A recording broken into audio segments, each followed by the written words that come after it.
నమస్కారం వార్తలకు స్వాగతం. ముందుగా ముఖ్యాంశాలు. వైసీపీ మహిళా లీడర్ వరుడు కళ్యాణి మీడియా సమావేశం. టీడీపీ నేతలపై విమర్శలు.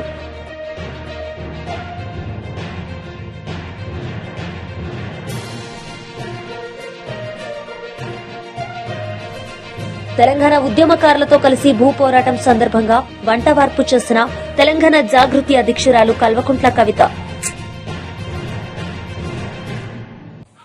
టీడీపీ నసీర్ అహ్మద్ మీడియా సమావేశం నిర్వహించారు. కూటమి పాలనలో పెట్టుబడులకు స్వర్గధామిగా ఆంధ్రప్రదేశ్ నిల్చుందని ఆయన అన్నారు. ఈ సందర్భంగా ఆయన మాట్లాడారు. రెడ్డి గారు అమ్మఒడి పేరుతో రాష్ట్రంలో చదువుకుంటున్నటువంటి ప్రతి ఒక్క బిడ్డకు కూడా 15,000 రూపాయలు ఆర్థిక సహాయం చేస్తానని చెప్పి నమ్మబలికి అధికారంలోకి వచ్చినటువంటి పరిస్థితులుంటే ఈరోజు తల్లికి వందనం పేరుతో కూటమి ప్రభుత్వం చంద్రబాబు నాయుడు గారి నాయకత్వంలో ఏ విధంగా చెప్పినటువంటి మాటను కట్టుబడి ఇంట్లో ఉన్నటువంటి ప్రతి బిడ్డ కూడా చదువుకోవాలి, విద్య ప్రతి ఒక్కరి హక్కుగా భావించి ఈరోజు పెద్ద ఎత్తున తల్లికి వందనానికి సంబంధించి 67 లక్షల మందికి దాదాపు 8,745 కోట్ల రూపాయలు ఈరోజు ఈ ప్రజాప్రభుత్వం ఖర్చు చేసినటువంటి పరిస్థితులు. అంతేకాకుండా ఆనాడు 2,000 ఉన్నటువంటి పెన్షన్ ని అధికారంలోకి రాగానే అవ్వాతాతల కోసం 3,000 చేస్తానని చెప్పి అబద్ధాలు మాట్లాడినటువంటి సైకో జగన్ ఒకవైపు ఉంటే ఈరోజు చెప్పినటువంటి మాటకు కట్టుబడి రాజకీయాలంటే కేవలం మాటలు కాదు, ప్రజలకు చెప్పినటువంటి మాటల్ని నెరవేర్చేటువంటి నాయకుడిగా చంద్రబాబు నాయుడు గారు రాష్ట్రం ఎన్ని ఆర్థిక ఇబ్బందుల్లో కూడా ఉన్నా వాటిని తట్టుకొని ఈరోజు రాష్ట్ర ప్రజల కోసం ముఖ్యంగా ఎన్టీఆర్ పెన్షన్ భరోసా పేరుతో దాదాపు 63 లక్షల మందికి 50,000 కోట్ల రూపాయలు ఖర్చు పెట్టినటువంటి ఘనత ఈ కూటమి ప్రభుత్వానిది. ముఖ్యంగా మహిళలకు ఉచిత బస్సు వాగ్దానం చేసి స్త్రీ శక్తి పథకం ద్వారా ఈ రోజు వరకు దాదాపు 10 కోట్ల మంది ప్రయాణికులుగా ఈరోజు మహిళలు ప్రయాణం చేసి 1,200 కోట్ల రూపాయలు ఈ స్త్రీ శక్తి పథకం కింద ఖర్చు చేసినటువంటి పరిస్థితులు. కానీ అంతేకాకుండా మనందరికి కూడా తెలుసు ఈరోజు దీపం పథకం ప్రతి మహిళకు కూడా ఇంట్లో వంట అనేది వాళ్ళకి ఇబ్బంది కలగకూడదు అనేటువంటి ఆలోచనతో 2.65 కోట్ల మందికి ఈ ఉచిత దీపం పథకం ద్వారా గ్యాస్ సిలిండర్లు ఇచ్చేటువంటి కార్యక్రమానికి 2,104 కోట్ల రూపాయలు ఈ ప్రభుత్వం ఖర్చు చేసినటువంటి పరిస్థితులు మనందరికి కూడా తెలుసు. అనేక పథకాలు ముఖ్యంగా ఈరోజు సూపర్ 6 తో పాటు ముఖ్యంగా మైనార్టీలకు సంబంధించినటువంటి మౌజన్ ఇమాములకు ఇచ్చేటువంటి పారితోషికం, గత ప్రభుత్వం పెండింగ్ పెట్టేసి వెళ్ళిపోయినటువంటి నిధులు, ముఖ్యంగా మౌజన్లకు సంబంధించినటువంటి 10,000 ఇచ్చేటువంటి కార్యక్రమం గాని అలాగే ఇమాములకు ఇచ్చేటువంటి 10,000 గాని ఈరోజు మన ప్రభుత్వంలో దాదాపు 90 కోట్ల రూపాయలు విడుదల చేసినటువంటి కార్యక్రమం. కానీ అలాగే పురోహితులకు సంబంధించినటువంటి రెమ్యునరేషన్ ఏదైతే ఉందో వాళ్ళకి ఇచ్చేటువంటి 15,000 రూపాయల దగ్గర నుండి ముఖ్యంగా నాయి బ్రాహ్మణుల కోసం ఈరోజు ప్రభుత్వం తీసుకున్నటువంటి అడుగులు ఒక్కసారి మనందరం కూడా ఆలోచించాల్సినటువంటి అవసరం ఉంది. 25,000 రూపాయలు నాయి బ్రాహ్మణులకు ఇచ్చేటువంటి కార్యక్రమం. అంతేకాకుండా రాష్ట్రంలో అనేక కార్యక్రమాలు ఈరోజు ఒక పక్కన మనందరికి కూడా తెలుసు గీత కార్మికులకు సంబంధించి వాళ్ళకి లిక్కర్ షాపుల్లో ఇచ్చేటువంటి 10% రిజర్వేషన్ కానీ అలాగే నాయి బ్రాహ్మణులు వాడుకునేటువంటి విద్యుత్ మీద సబ్సిడీ ఇచ్చేటువంటి కార్యక్రమం కానీ అలాగే చేనేత కార్మికులకు ఇచ్చేటువంటి పెన్షన్ కానీ ఇవన్నీ కూడా లాయర్లకు ఇచ్చేటువంటి సహాయం కానీ అలాగే ఆటో వాళ్ళ కోసం ఖర్చు పెట్టినటువంటి డబ్బులు కానీ రాష్ట్రంలో సంక్షేమం అంటూ ఆనాడు జగన్మోహన్ రెడ్డి గారు తన పరిపాలనలో పెట్టినటువంటి సంక్షోభం ఒక్కసారి గుర్తు తెచ్చుకోవాల్సినటువంటి అవసరం ఉంది. ఈరోజు మన ప్రభుత్వం ఏర్పడిన తర్వాత సంక్షేమం అనేది ప్రతి ఒక్కరు కూడా అందాల్సినటువంటి విధంగా కార్యక్రమాలు తీసుకొని 70,000 కోట్ల రూపాయలు ఈ రోజు రాష్ట్ర బడ్జెట్ లో సంక్షేమానికి పెట్టినటువంటి పరిస్థితులు ఒక్కసారి రాష్ట్ర ప్రజలు ఆలోచించాలని చెప్పి ఈ సందర్భంగా కోరుతా ఉన్నా. కేవలం సంక్షేమంతోనే రాష్ట్రంలో అభివృద్ధి కుంటపడకూడదనేటువంటి ఆలోచనతో ఈ రోజు రాష్ట్రంలో కేవలం ఈజీ ఆఫ్ డూయింగ్ బిజినెస్ పేరుతో రాష్ట్రంలో పెట్టుబడుల ప్రవాహాన్ని తీసుకొని వచ్చేటువంటి కార్యక్రమం మన ప్రభుత్వంలో జరుగుతా ఉంది. మనందరికి కూడా తెలిసినటువంటి మాట, ఈరోజు మైక్రోసాఫ్ట్ గాని, గూగుల్ గాని, అలాగే కాగ్నిజెంట్ గాని, అలాగే అనేక ఎన్టీపీసీ గాని, ఇవన్నీ రిన్యూ ఎనర్జీ గాని, రిలయన్స్ గాని, ఇటువంటి సంస్థలన్నీ కూడా కోట్ల రూపాయల. వైసీపీ మహిళా లీడర్ వరుడు కళ్యాణి మీడియా సమావేశం నిర్వహించారు. ఈ సందర్భంగా ఆమె మాట్లాడారు.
తెలంగాణ ఉద్యమకారులతో కలిసి భూపోరాటం సందర్భంగా వంట వార్పు చేసిన తెలంగాణ జాగృతి అధ్యక్షురాలు కల్వకుంట్ల కవిత ఈ సందర్భంగా వేసిన గుడిసెలో పాలు పొంగించారు.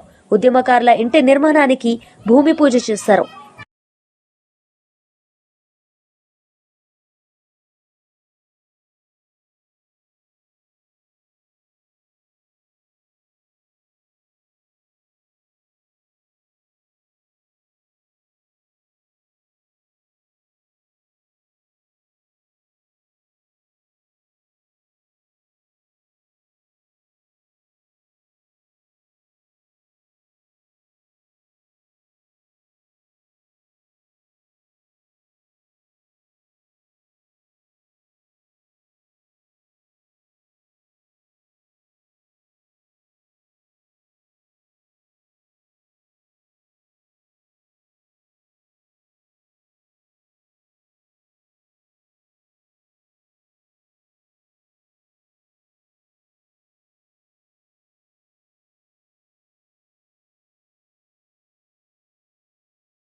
మాజీ మంత్రి కాకాని గోవర్ధన్ రెడ్డి మీడియా సమావేశం నిర్వహించారు.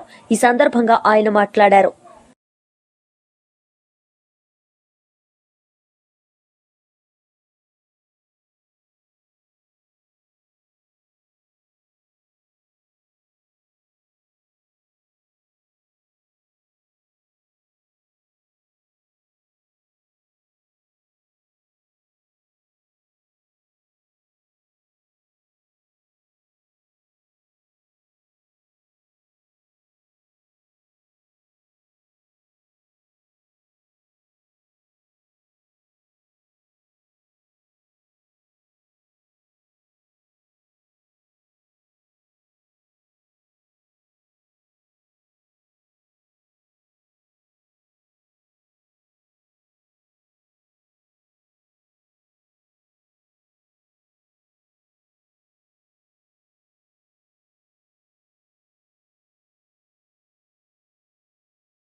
బీజేపీ నేతలు మీడియా సమావేశం నిర్వహించారు. ఈ సందర్భంగా వారు మాట్లాడారు. ఉన్నత విద్య ఏ రకంగా ముందరికి పోతుంది, దానిపైన రాష్ట్ర ప్రభుత్వం నిర్లక్ష్యం ఏ రకంగా వ్యవహరిస్తూ ఉంది, ఈ సమావేశంలో లేవనెత్తిన ప్రతి అంశం ఒక సాక్ష్యంగా నిలుస్తూ ఉంది.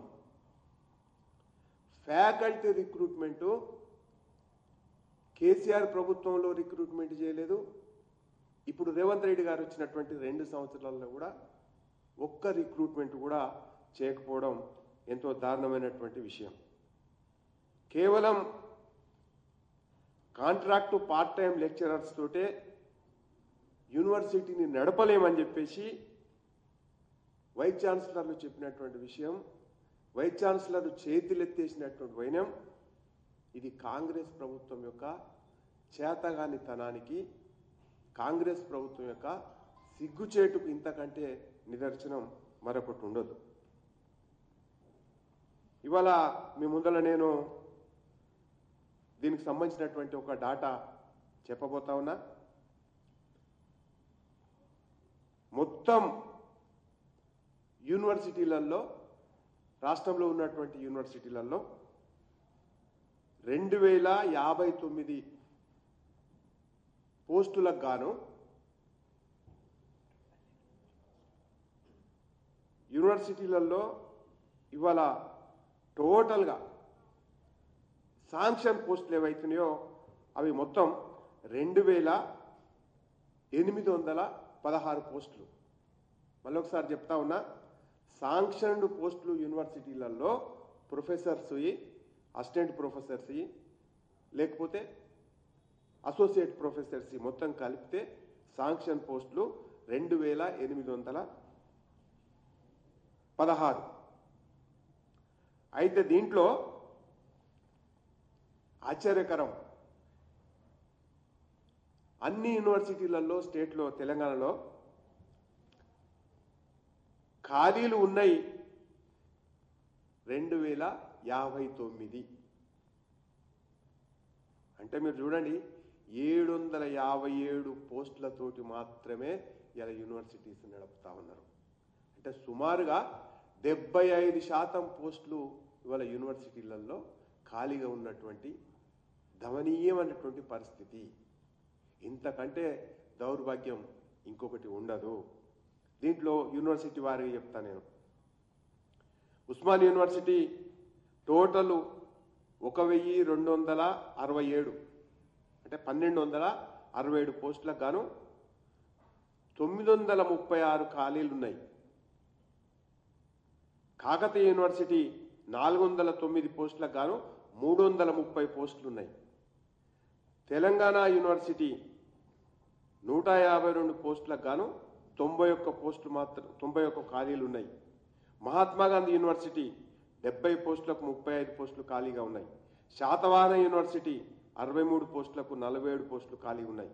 పాలమూరు యూనివర్సిటీ 95 పోస్టులకు 77 పోస్టులు ఖాళీగా ఉన్నాయి. మాజీ మంత్రి కేటీఆర్ మీడియా సమావేశం నిర్వహించారు. ఈ సందర్భంగా ఆయన మాట్లాడారు. 1 కోటి మంది ఆడబిడ్డలకు బతుకమ్మ పండుగ సందర్భంగా చీరలిచ్చిన నాయకత్వం కేసీఆర్ గారి నాయకత్వం. ఆ రోజు బతుకమ్మ చీర వెనుక ఉన్న అవగాహన, ఆలోచన ఏంటంటే కేసీఆర్ గారిది, వస్త్ర వ్యాపార పరిశ్రమలో ఇక్కడ ఉన్న నేత కార్మికులు నెలకు 8 నుంచి 10,000 రూపాయలు మాత్రమే సంపాదిస్తున్నారు. వాళ్ళ ఇళ్లలో ఉండే వారి భార్యలు, వారి కుటుంబ సభ్యులు బీడీలు చుట్టి వారు ఇబ్బంది పడుతున్నారు. కాబట్టి ఇటు బీడీ కార్మికులకు పెన్షన్ ఇవ్వాలని చెప్పి 4.5 లక్షల మంది బీడీ కార్మికులకు నెలకు 2,000 పెన్షన్ ఇవ్వడమే కాకుండా, మరొక వైపు ఇక్కడ 7, 8, 10,000 రూపాయలు సంపాదిస్తున్న నేత కార్మికులు 16,000 నుంచి 22,000 సంపాదించాలి అనే ఆలోచనతో 3,400 కోట్ల రూపాయల బతుకమ్మ చీరల ఆర్డర్లు వారి ఇక్కడ ఇవ్వడం జరిగింది. దాంతో సిరిసిల్ల దశ తిరిగింది. సిరిసిల్లలో ఇక్కడ నేత కార్మికులకు నెలకు 15 నుంచి 20,000 రూపాయలు సంపాదించుకునే అవకాశం వచ్చింది. నిరాటంకంగా ఆ కార్యక్రమం బ్రహ్మాండంగా కేసీఆర్ గారి నాయకత్వంలో జరిగింది. ఆ తర్వాత కేసీఆర్ గారు ఒకరోజు నేత కార్మికులను, ఇక్కడ ఉన్న వస్త్ర పరిశ్రమను అధ్యయనం చేయమని చెప్పి అధికారులకు ఆదేశిస్తే వారితో పాటు మేమందరం కలిసి ఇక్కడ ఉన్న 3 అంచెల వ్యవస్థను అధ్యయనం చేయడం జరిగింది. సిరిసిల్లలో ఇక్కడ పరిశ్రమలో 3 అంచెల్లో కార్మికులు ఇక్కడ పరిశ్రమ ఉంటుంది. కింద నేత కార్మికులు జాబ్ వర్క్ తీసుకొని పనిచేసేవాళ్ళు, వారిపైన జాబ్ వర్క్ సేట్ల నుంచి తెచ్చుకొని పనిచేయించే ఆసాములు, అట్లాగే వారిపైన సేట్లు. ఈ రకంగా ఇక్కడ 3 అంచెల్లో పరిశ్రమ ఉంటుంది. అయితే కేసీఆర్ గారి ఆలోచన ఏమంటే, సిరిసిల్లలో కార్మికుడుగానే ఉండాలనా, ఈ పరిస్థితి మారాలి కదా అని ఆలోచించి కార్మికుడిని ఆసామి చేసే ఒక బృహత్తరమైన కార్యక్రమం, వర్కర్ టు ఓనర్ అనే కార్యక్రమానికి కేసీఆర్ గారు శ్రీకారం చుట్టడం జరిగింది. దాంతో పాటు వారు ఇంకొక గొప్ప ఆలోచన కూడా చేసినారు. ఎవరైతే ఇళ్లలో బీడీలు చుడుతున్న ఆడబిడ్డలు ఉన్నారో వారికి నెలకొక 12-16,000 రూపాయలు సంపాదించుకునే అవకాశం, మంచి ఆరోగ్యకరమైన వాతావరణంలో, ఎందుకంటే బీడీలు చుడితే క్యాన్సర్లు, ఇతరత్ర వ్యాధులు వస్తున్నాయి కాబట్టి వారికి కూడా ఆరోగ్య సమస్యలు రాకుండా ఉండాలన్న ఉద్దేశంతో ఇక్కడ సిరిసిల్ల పట్టణం పక్కనే 200 ఎకరాల్లో అపారల్ పార్కు, దాని పక్కనే వర్కర్ టు ఓనర్ అనే కార్యక్రమం దేశంలో ఎక్కడా లేదు, బహుశా ప్రపంచంలో కూడా ఇట్లాంటి కార్యక్రమం ఎక్కడా ఉండదు. అంటే ఒక కార్మికుడిని ఆసామి చేసే కార్యక్రమం 400 కోట్ల రూపాయలతో ప్రవేశపెట్టింది కేసీఆర్ గారు. ఇవాళ మీరు చుట్టూ చూస్తే ఇక్కడ ఆ షెడ్లన్నీ 2 ఏళ్ల కిందటనే పూర్తి చేయబడ్డాయి. దాదాపు 50 షెడ్లు. అంటే ఇందులో ఈ షెడ్లలో ఒక్కొక్క షెడ్లో ఆలోచన ఏంటి అంటే సాంచలు పెట్టి, అంటే మరమగ్గాలు పెట్టి, వాటిని కార్మికులకే అప్పచెప్పి, సబ్సిడీ మీద మరమగ్గాలు పెట్టి కార్మికులకు అప్పచెప్పి, వారిని ఎవరైతే ఇవాళ వర్కర్ గా ఉన్నారో వారిని ఆ సాంచలకు, ఆ పవర్ లూమ్లకు ఓనర్లు చేసే ఒక అద్భుతమైన ఆలోచన. అంటే ఇట్లాంటి ఆలోచన వేరే వేరే నాయకత్వానికి సాధ్యం కూడా కాదు. ఒక కేసీఆర్ గారి ఆలోచన చేసి తీసుకున్నారు. 400 కోట్ల రూపాయలతో మరి ఇవాళ బ్రహ్మాండంగా ఈ కార్యక్రమం తీసుకోవడమే కాకుండా ఈ నిర్మాణాన్ని పూర్తి చేసి కూడా 2 ఏళ్లైంది.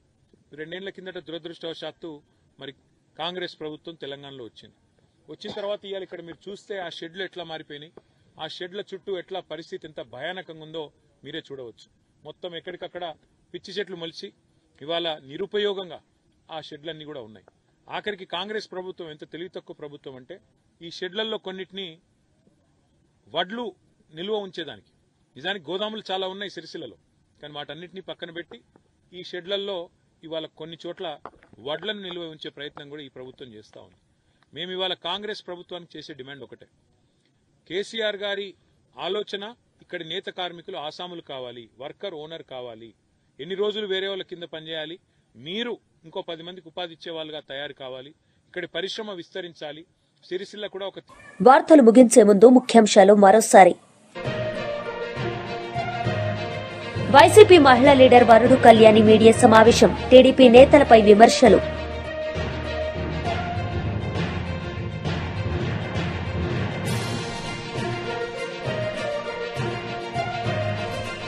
తెలంగాణ ఉద్యమకారులతో కలిసి భూ పోరాటం సందర్భంగా వంటవార్పు చేసిన తెలంగాణ జాగృతి అధ్యక్షురాలు కల్వకుంట్ల కవిత. ఈ వార్తలు ఇంతటితో సమాప్తం. తిరిగి ప్రసారమయ్యే వార్తల్లో మళ్లీ కలుద్దాం. అంతవరకు సెలవు. నమస్తే.